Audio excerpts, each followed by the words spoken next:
Watching from his perch on the tower of the BWP building, Nestor could see rivers of zombies streaming down the suburban roads toward Magnolia Park where their people were gathering supplies. He had heard the distant screech from somewhere among them as it echoed out into the communities of Burbank. Their people would soon be trapped. He called into his walkie-talkie, "Everyone get out of there! You're being surrounded!"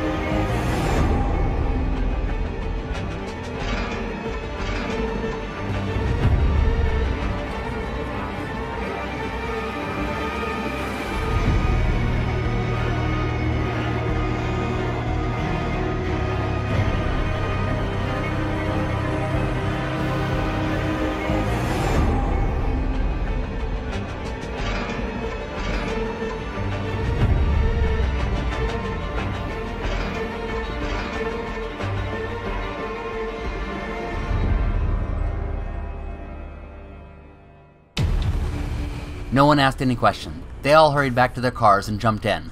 The ladies at the vintage clothing store were fumbling over some of the clothes as they tried to shove them into the back.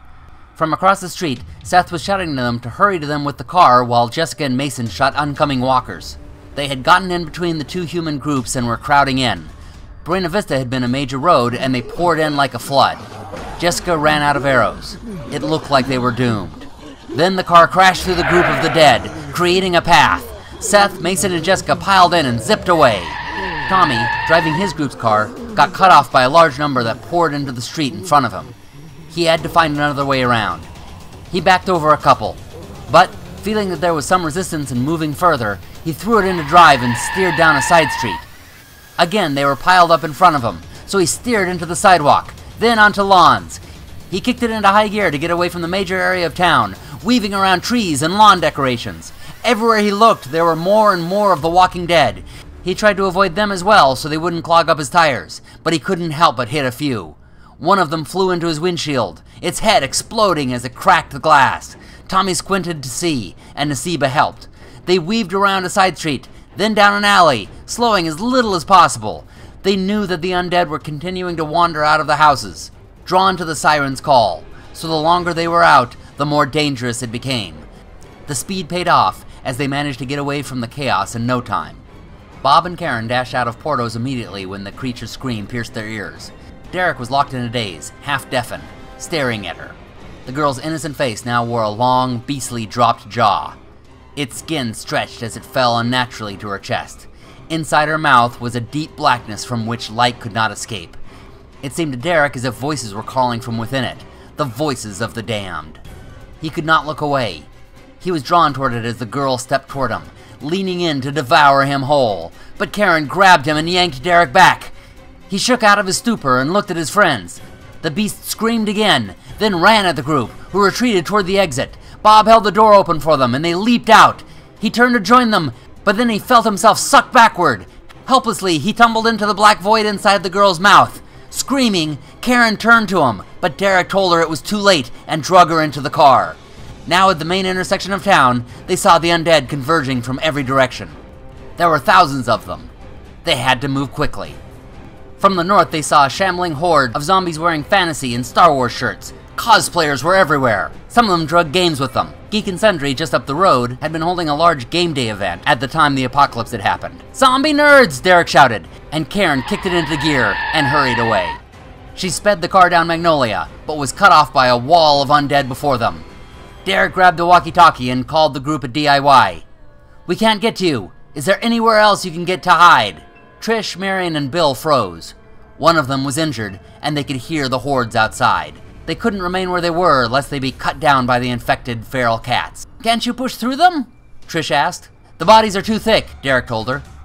"Sorry," Karen shouted, as she turned the car in the only direction in which she could escape. Derek said to Trish, "See if you can make your way to one of those houses. They seem to have left those." Trish looked in fear out the window. The houses were across a parking lot and over a wall.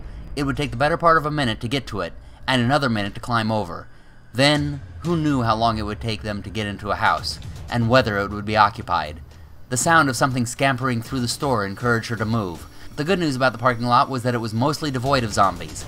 They were all going on either side, flowing down the streets to the main road. Then Marion had an idea. Let's try the atrium where they keep the plants. There was an enclosed patio that faced the parking lot. Its iron facing may be enough to keep them safe, and they could close the door away from the cats. They hurried toward it, Trish and Marion helping the hobbling Bill along. They could hear shuffling and crashing equipment down the aisles toward them, trying to reach the 3 people before they got to the door, but they hurried through it before anything could spring out at them. Once outside, they sat, panting. Marion sucked in her breath and shushed the others. One of the walking corpses was approaching, searching for them. Its eyes were unfocused, scanning the area. It sniffed the air, recognizing a scent.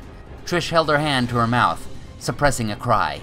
One noise from this one would bring hundreds, enough to bring down these bars and crash through the windows in the building. But it kept passing. It had been noticing the smell of flowers and plants through which the human scent was not penetrating. After it shambled away, the 3 humans sighed with relief. Keiko was at the dispatcher station, coordinating directions with the others. She knew the Burbank streets like the back of her hand. She was now using that skill to navigate Karen to safety. The hordes were too thick now at Buena Vista, so she was cut off from getting back to BWP at the moment. But Keiko was able to talk her to a quieter part of town where she and the other 2 could hole up for a little while. Then Keiko heard a strange noise come from a radio. It flared up with music and a voice which said, "You're listening to KROQ, the home of rock and roll, and it's time for a traffic report. We're experiencing massive backup on Buena Vista and Hollywood Way. Apparently everyone's going to Magnolia Park for a siesta. Probably something at Dark Delicacies, the place of the living dead. And we also have 1 car out there. That's sure to cause some havoc, don't you think? So be careful, all you shambling corpses, that you don't get run over. And if you do, please be polite and don't clog up their tires. We're taking requests for your daily commute, so feel free to call in at 818-555-1212. That's right, whether you're living or dead, you're welcome to call into our request line at 555-1212. Keiko stared at her radio, stunned and uncertain what to do.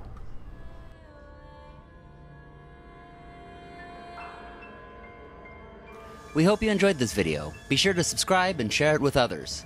And if you'd like to help support the channel, head on over to Patreon. The link is in the description below, where you'll also find some other goodies, including another horror book written by the author of these videos. Thanks for watching, and happy gaming, everybody!